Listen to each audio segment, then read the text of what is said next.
नमस्कार दोस्तों, आप सभी का स्वागत है आपके अपने YouTube चैनल पर। आज हम आपके सामने हाजिर हुए एक नई वीडियो के साथ। आज का वीडियो बहुत इंपॉर्टेंट है। आज हम बात करेंगे राजस्थान बोर्ड परीक्षा 2024।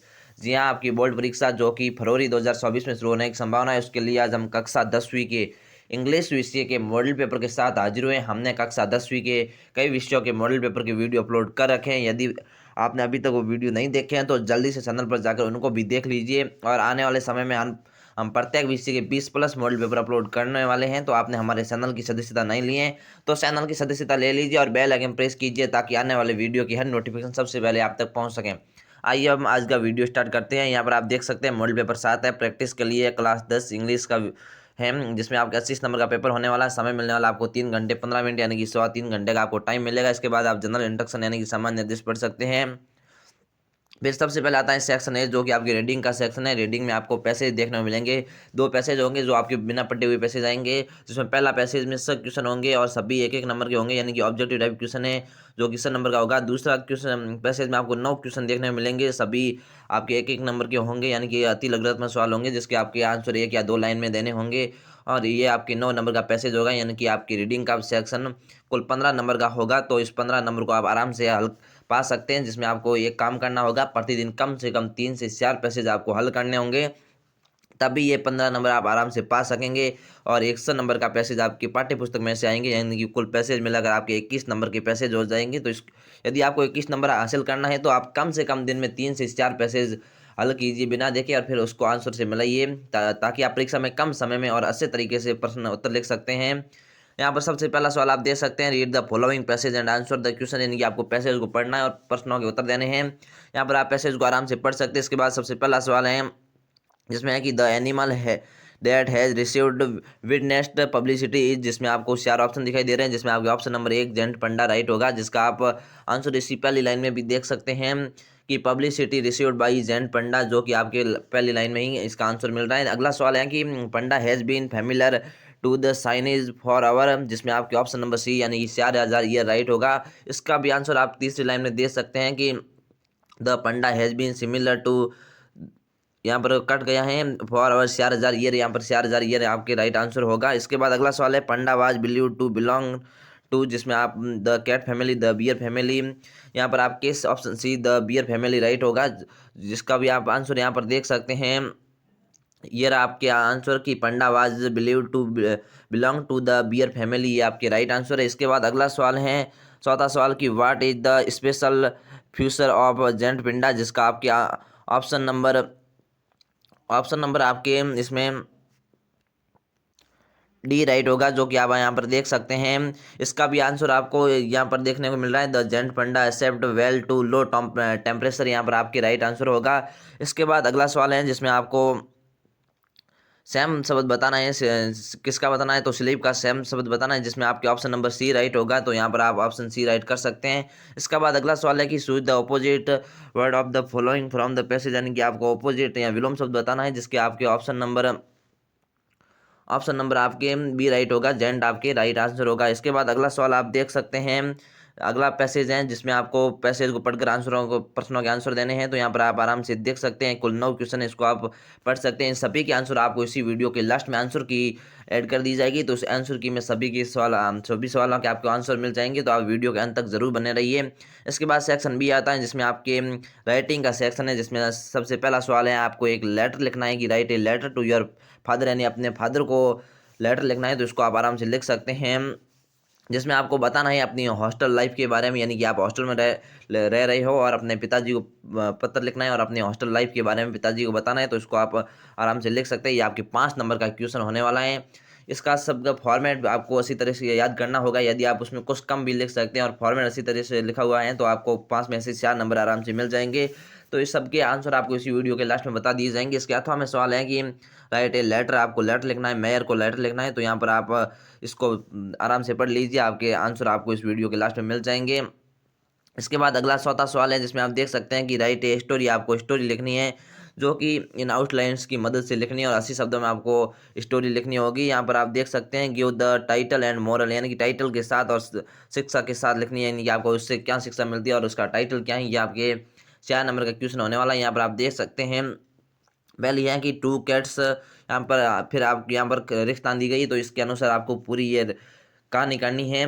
तो इसमें इसका टाइटल होगा कि दो बिल्लियाँ और एक बंदर, जहाँ पर आप देख सकते हैं two cats and A monkey, यहाँ पर आपके टाइटल होगा। और इसकी मोरल भी आप जब ये कहानी पूरी लिखेंगे तो आपको मोरल अपने आप समझ आ जाएगी। इसकी अथवा वाली कहानी है जिसमें आप देख सकते हैं ये वुड कटर, फिर आगे रिश्ता है, फिर ऑनेस्ट लिखा हुआ है। तो यहाँ पर आपके इसका टाइटल होगा ये हॉनेस्ट वुड कटर, जो आप इसका टाइटल लिख सकते हैं। इसमें को भी आपको उसी शब्द में लिखना होगा। इसके बाद अगला सवाल है 5वां सवाल, जो आप देख सकते हैं कि write a paragraph in about 80 शब्दों में आपको पैराग्राफ लिखना है। किसके अनुसार लिखना है? तो इस पिक्चर के अनुसार लिखना है, यानी कि आपको नीचे पिक्चर दी गई, इस पिक्चर के अनुसार लिखना है। यहाँ पर आप देख सकते हैं कुछ बच्चे हैं जो पढ़ रहे हैं एक साथ, इसको लाइब्रेरी कहते हैं। तो यहाँ पर आपको 80 शब्दों में पैराग्राफ लिखना होगा। किस पर लिखना है? तो लाइब्रेरी पर लिखना है। और इसके अथवा में सवाल है कि राइट ए पैराग्राफ इन 80 शब्दों में, इसमें भी आपको 80 शब्दों में पैराग्राफ लिखना है। किस पर लिखना है? तो the annual function of your school, यानी कि अपनी स्कूल में एनुअल फंक्शन यानी कि वार्षिक उत्सव हुआ था, उस पर आपको 80 शब्दों में पैराग्राफ लिखना होगा। जिसमें आपको मेंशन करना है चीफ गेस्ट का, कल्चरल प्रोग्राम का, एनुअल रिपोर्ट का, स्पीच का, प्राइज का, थैंक्स आदि का आपको इस पे मेंशन करना होगा। इसके साथ इस पैराग्राफ को लिखना होगा। इसके बाद अगला सेक्शन सी आता है, जो कि आपकी ग्रामर का सेक्शन है। जहाँ पर आप देख सकते हैं पहला सवाल है कि फिल इन द ब्लैंक्स, यानी कि आपको रिक्तान दी गई, इन रिक्तानों की पूर्ति करनी है। किसके अनुसार करनी? तो वर्ब की फॉर्म भरनी है। यहाँ पर आप देख सकते हैं माई मदर हर टीम, इसके आगे ऑलरेडी टैग लिखा हुआ है, तो यहाँ पर आपका आएगा हैज़ ऑलरेडी टेकन। यहाँ पर आप लिख सकते हैं कि my mother has already taken her T, यहाँ पर आप लिख सकते हैं। इसके बाद अगला है कि इन Asian time people on foot travel लिखा हुआ है, तो यहाँ पर आप ट्रेवल्ड आएगा। यहाँ पर आप लिख सकते हैं कि इन Asian time people travelled on foot. इसके बाद अगला है तीसरी रिक्तान, जिसमें आप देख सकते हैं इंडिया फ्रीडम इन 1947, जिसमें आपकी गेट लिखा हुआ है, तो गेट का यहाँ पर गॉट हो जाएगा, इंडिया गॉट फ्रीडम इन 1947। इसके बाद होता है my grand father the Hindustan times daily read गाया हुआ है, तो यहाँ पर रीड्स आएगा कि my father reads the Hindustan times daily, यानी कि मेरे दादाजी हमेशा हिंदुस्तान टाइम्स अखबार पढ़ते हैं, जो कि समाचार पत्र आता है उसको पढ़ते हैं। इसके बाद अगला है जिसमें आपको सेंस करना है। किसमें सेंस करना है? तो यहाँ पर आपको डायरेक्ट स्पीच दिए गए, उसको इनडायरेक्ट स्पीच में सेंस करना है, जहाँ पर आप दो सेंटेंस हैं। इसके बाद अगला सवाल है जिसमें आपको वर्ब को अरेंजमेंट करनी है अपनी सब्जेक्ट के साथ, जिसमें आप देख सकते हैं the poet and the writer did, जिसमें इज और आर लिखा हुआ है, तो इसमें आपके आर आएगा, यहाँ पर आप आर लिख सकते हैं। इसके बाद अगला है कि the quality of apples not good, इसमें इज और आर है, तो इसमें आप इज लिख सकते हैं कि the quality of apples is not good. इसके बाद अगला है 9वां सवाल, जिसमें आपको सेंटेंस दिए गए उसको पैसिव वॉइस में सेंस करना होगा। और इसके बाद अगला 200 सवाल भी आप आराम से देख सकते हैं। सेक्शन डी है जिसमें आपको टेक्स्ट बुक का सेक्शन है, यानी कि आपको पाठ्य पुस्तक में से इसमें सभी सवाल पूछे जाएंगे। जिसमें पहला सवाल है यानी कि 11वां सवाल है कि रीड द पैसेज, आपको पैसेज को प्रश्नों के उत्तर देने हैं। ये आपके पाठ्य पुस्तक में से पैसेज आया हुआ है, यानी कि ये आपके पढ़ा हुआ है। यदि आपने सभी लेसन आराम से पढ़े हैं तो इसमें आपको पता चला होगा कि ये आपके पाठ्य पुस्तक में से आया हुआ है। इसमें कुल आपके 7 सवाल हैं, तो यहाँ पर सभी सवालों को आप आराम से देख सकते हैं। मैं इसके छोटे छोटे सवाल है इसके शॉर्ट आंसर बता देता हूँ। जिसमें पहले सवाल के आंसर होंगे सी, यानी कि इसमें आपके सी राइट आंसर होगा, इसमें आपके डी राइट आंसर होगा, और इसमें आपके तीसरे में ए राइट आंसर होगा, यानी कि डेथ आएगा। इसी तरह यहाँ पर अगले सवालों के भी आप आंसर सवाल देख सकते हैं, और आंसर आपको इस वीडियो के लास्ट में मिल जाएंगे। इसके बाद अथवा वाला पैसेज है, यानी कि आपको 2 पैसेज दिए जाएंगे, दोनों में से आपको जो भी पसंद आए उसको कर सकते हैं। 12वां सवाल है जिसमें आपको कुल 4 सवाल दिए गए, इस चारों में से आपको 3 क्वेश्चन करने हैं और 20 से 30 शब्दों में उत्तर लिखने हैं, और प्रत्येक प्रश्न 2 शब्दों का 2 नंबरों का है। इसके बाद अगला सवाल आप 13वां देख सकते हैं, जिसमें आपको 2 सवाल दिए गए, दोनों में से आपको कोई एक करना होगा, और जिसमें आपको 80 शब्दों में उत्तर लिखना होगा, और ये आपके 5 नंबर का क्वेश्चन होने वाला है। 80 शब्दों का मतलब आप 12 से शब्द लाइन में इसके आंसर लिख सकते हैं। इसके बाद अगला सवाल है 14 सवाल, जिसमें आप देख सकते हैं कि आपको कुल 2 क्वेश्चन दिए गए, दोनों में से आपको एक करना और 40 शब्दों में उत्तर देने हैं, और यह आपके 3 नंबर का क्वेश्चन होने वाला है। तो इसमें आपको कम से कम आप 7 से 8 लाइन में इसके आंसर लिख सकते हैं। इसके बाद अगला सवाल आप देख सकते हैं, जिसमें 15वां सवाल है, जिसमें आपको कुछ स्तंजा की लाइनें दी गई, उस लाइनों के अनुसार आपको 2 क्वेश्चन पूछे गए, 2 क्वेश्चनों के आपको आंसर देने हैं। इसमें भी आपका अथवा वाला सवाल है, आप दोनों में से कोई एक कर सकते हैं। इसके बाद 16वां सवाल है, जिसमें आपको कुल 3 सवाल दिए गए हैं, सभी 2-2 नंबर के सवाल है, तीनों में से आपको 2 ही करने हैं, एक नहीं करना है। जो भी आपको अच्छी तरह से याद हो, जिसको आप अच्छी तरीके से लिख सकते हैं, उन 2 क्वेश्चनों को आप कर सकते हैं, और एक क्वेश्चन को आप कोई भी कट कर सकते हैं। इसके बाद अगला सवाल है 17वां सवाल, जिसमें आपको कुल 2 सवाल दिए गए, दोनों में से आपको कोई एक करना होगा और इसमें का भी आंसर आपको 80 शब्दों में लिखना होगा और 5 नंबर का एक क्वेश्चन होने वाला है, यानी कि आप इसका आंसर 12 से 14 लाइन में आराम से लिख सकते हैं। इसके बाद 18वां सवाल है जिसमें आपको 3 क्वेश्चन दिए गए, तीनों में से आपको 2 करने हैं और प्रत्येक क्वेश्चन 2 नंबर का और 20 शब्दों में आपको आंसर लिखने हैं। इसके बाद लास्ट सवाल है आज के इस मॉडल पेपर का, जहाँ आप देख सकते हैं कि चूज द करेक्ट आंसर आपको बताना है, जिसके मैं शॉर्ट आंसर आपको बता देता हूँ। पहले में आपके ए राइट ऑप्शन होगा, यहाँ पर आप ए राइट कर सकते हैं, दूसरे में आपके सी राइट होगा और तीसरा क्वेश्चन है इसमें भी आपके ए ऑप्शन राइट होगा, तो यहाँ पर आप ए राइट कर सकते हैं। इसके बाद यहाँ पर संपूर्ण मॉडल पेपर की आप आंसर की देख सकते हैं, तो ये रही आपकी आंसर की। तो ये आपकी मॉडल पेपर 7 के आंसर की आप देख सकते हैं, जिसमें सबसे पहले आपके सेक्शन ए के आंसर बताए गए हैं, जिसमें सब क्वेश्चन थे 100 के, आप आंसर आराम से देख सकते हैं।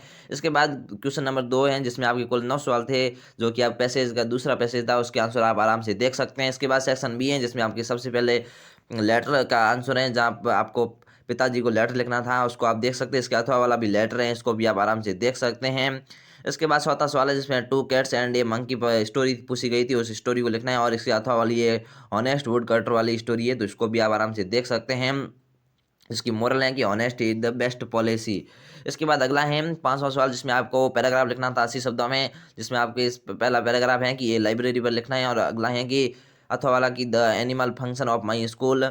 इसके बाद सेक्शन सी आता है जिसमें आपको सबसे पहले वर्ब की फॉर्म वाला बताया गया है, मैंने वहाँ पर भी बता दिया गया है। इसके बाद आपको पैसिव वॉइस में बदलना, डायरेक्ट में बदलना, इनडायरेक्ट में बदलना था, वो है। इसके बाद आपके वर्ब, इसके बाद अगला सवाल 8वां है जिसको भी आप आराम से देख सकते हैं, ये भी मैंने आपको वहाँ पर करा दिया था। इसके बाद 9वां सवाल है जिसमें आपको पैसिव वॉइस में बदलना था। इसी तरह यहाँ पर 10वां क्वेश्चन भी आप आराम से देख सकते हैं। फिर सेक्शन डी आ रहा है जिसमें आपके सबसे पहले 11 सवाल है जो कि आपके पैसेज वाला सवाल है। इसी तरह यहाँ पर सभी सवालों को आप आराम से देख सकते हैं। बहुत ही इंपॉर्टेंट क्वेश्चन है, जो आपकी इंपॉर्टेंट क्वेश्चन है इसको आप कॉपी में लिख कर याद कीजिए। यदि आपको कोई डाउट हो तो उसको आप हमें कमेंट करके बता सकते हैं, हम उसको भी हल करने का प्रयास करेंगे। यदि आपको वीडियो पसंद आए तो अपने दोस्तों तक शेयर जरूर कीजिए और वीडियो को लाइक कीजिए। हम हाजिर होते हैं नए वीडियो के साथ, तब तक के लिए जय हिंद, धन्यवाद।